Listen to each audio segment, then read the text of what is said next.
әскерін бұл дүниеде де, ол дүниеде де ақтап алатын ешкім шықпайды.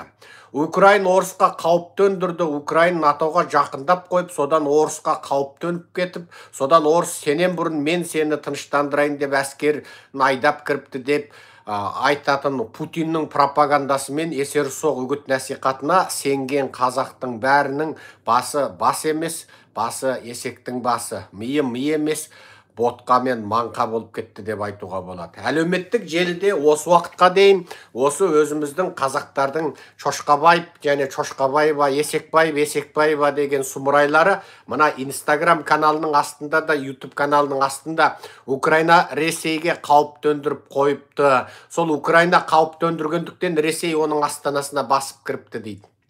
Әй, Украинадан қандай қауіп төніпті?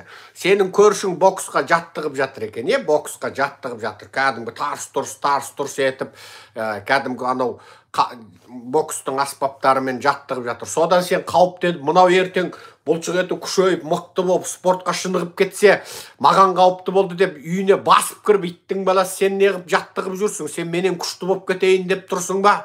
Деп сен көршіңе барып жұдырық жұмсайсың ба? Міне осыншалық ақыл жоқ қазақтарды мен өзім аң-таң қаламын да, осыншалықты деңгейде топас болуға бола ма деп. Мен неше тәулік болды, мен ойланам, Құдай-ау, адам қаншалықты деңгейде топас болып Путиннің өсегіне сенуге болады. Қаншалықты деңгейде надан болып, мисыз, көк ми, су ми, жаңағы атала жынды болып, мына орысшыл болуға болады. Қандай қазақ орысшыл болады деп миыма сыймайды.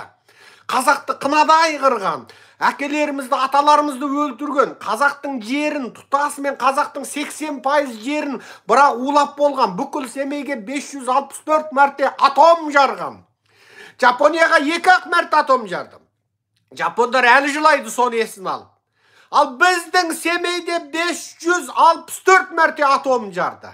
Анау Байқоңырдан құлаған ракетадан шашылған гептил біздің қазақ даласын 1000 жыл улауға жетеді. 1000 жыл улауға жетеді. Байқоңыр, айналасы, Ақтөбе, Қазалыға дейін, Қызылорда, Шымкент, мынау Жезқазған, Орталық Қазақстан, бұл жердің енді адамы да, құсы да, даласындағы аңы да уланып болды. Егер Еуропа, Американың экологтары барып тексеретін болса, осы аталған өңірлерден бір балық жеме, бір малдың етін жеме, бұл жердің суын ішпе, бұл жерден көшіп кет деп айтар еді. Баяғыда Жапонның ғалымдары Семейге барып атом радиациясын тексереміз деп ұшақпен ұшып барыпты дейді арнайы.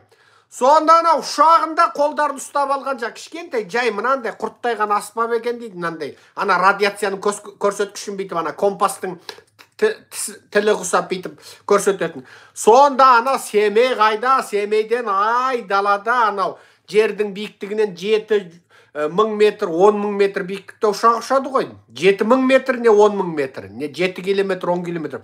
Сол айдала Семейге жолаған жоқ, Семей дөйдалады. Сол Семейге бірдеме 100 километр жақындағанда, ана 10 километр әуеден ана аспаптар шиқылдап, зарлап, шуылдап кеткен ғой жапондардың. Содан Жапоны Семейі құрсын, зерттеу құрсын, Құдай сақтасын. Мынандай шкала көрсеткен, мына 10 километр аспанда мынандай радиациялық шкала көрсетсе, мына Семейде қалай халық жасап жатыр деп, ұшақтарын ой балам салып, бай балам салып, ой өлеміз біз, өлеміз. Оданша осы ұшақтан қазір-ақ секіріп өле қалайық деп, ой бұл рейсті өзгертуге болмайды десе, жоқ болмайды деп